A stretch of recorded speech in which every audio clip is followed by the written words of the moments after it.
Amına güman re.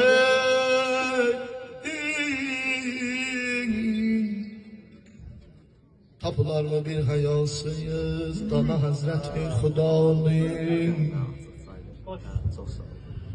Tapılar mı bir hayasız Dana Hazreti Hudanın. Eğer olsa lanet olsun o özünden öldüreydin.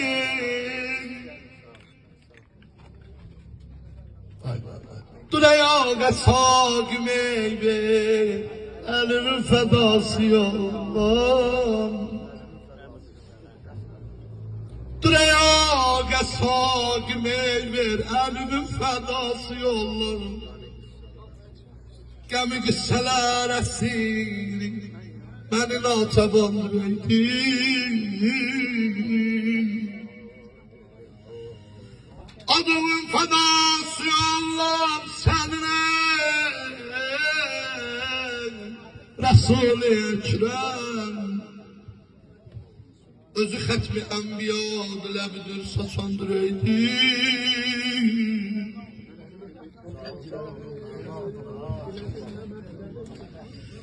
Ben Ali Murtaza'dan diledim ne metlebim var. O güzel mezar olan yer bize hoş mekandır eydi. Sıfatımda hüsnü Yusuf, nefesimde lehmi dağılır. Ali oğlu müçtebalın yüzü nur saçandır eydi.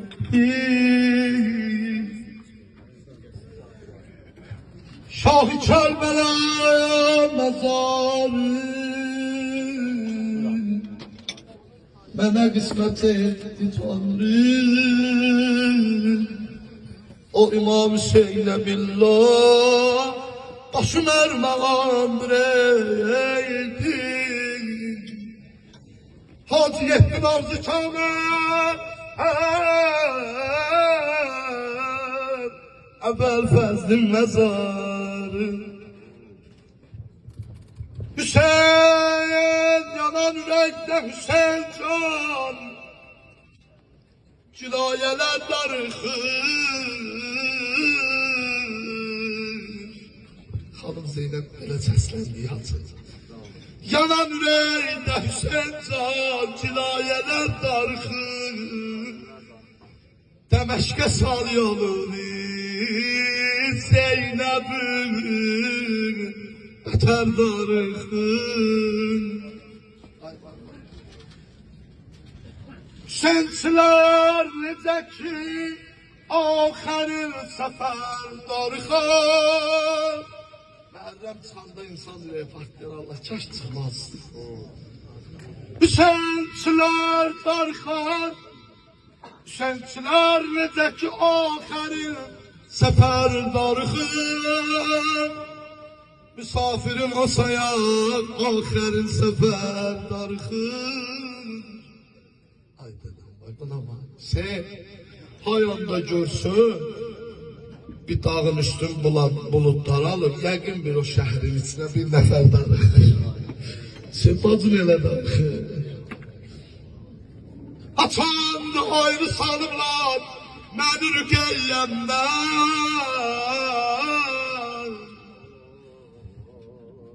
Qonşu dümenler rüqeyyəm Diqəmət gəlmir, danışmır bize.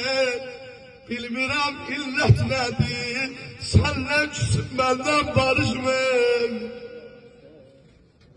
Ay hacı bu bəndi beni öldürüb. Allah şahiddir.